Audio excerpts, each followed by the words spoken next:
அனைவருக்கும் வணக்கம்.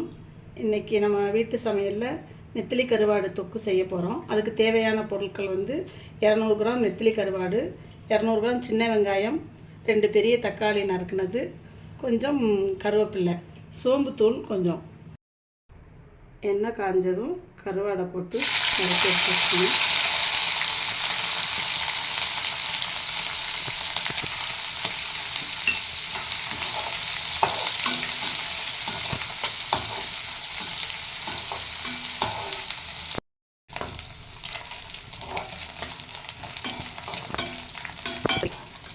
அடுத்து நல்லா வெந்த உடனே எடுத்து ஒரு பாத்திரத்தில் மாற்றி வச்சுக்கணும்.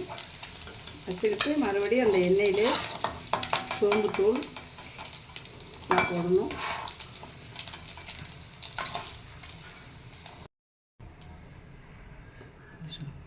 அதே எண்ணெயில் சோம்பு போட்டுட்டு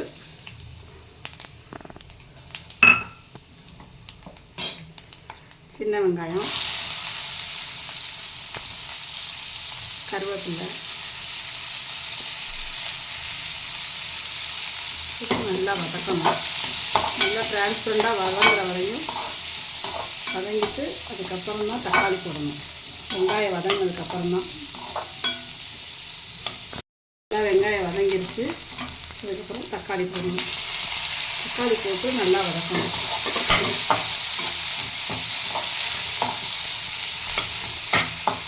நல்லா வதக்கிட்டு ஆல்ரெடி கருவாடில் உப்பு கொஞ்சம் இருக்கும்.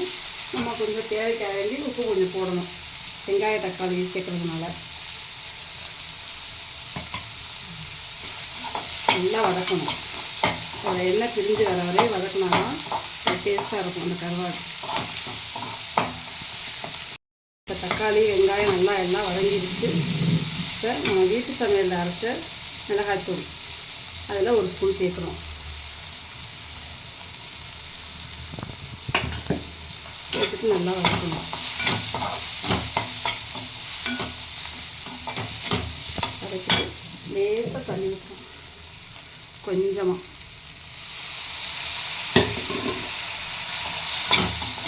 நல்லா வதக்கிட்டு கொஞ்சம் இதில் மீடியத்தில் அடுப்பு வச்சுட்டு மூடி.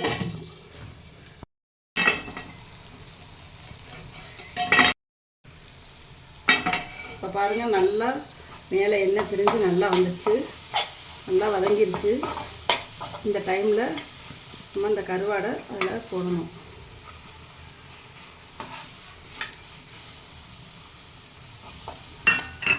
போட்டு நல்லா கொஞ்சம் நேரம் அதை கிண்டி விட்டுட்டு அதில் போய் எல்லாம் உப்பு காரம் எல்லாம் அதில் சாரணும்.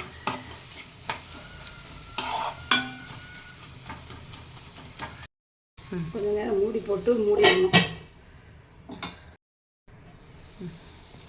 இப்போ சுவையான கருவாடு தொக்கு ரெடி ஆயிடுச்சு. இது தொக்குன்றதுனால இதை கொஞ்சம் இலக்கமாகவே எடுத்துடணும்.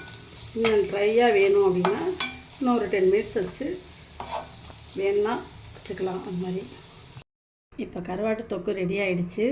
இது எப்படி இருக்குன்னு நீங்கள் வீட்டில் செஞ்சு பார்த்துட்டு கமெண்ட் பண்ணுங்கள், லைக் பண்ணுங்கள், சேனலை சப்ஸ்கிரைப் பண்ணுங்கள். தேங்க்யூ.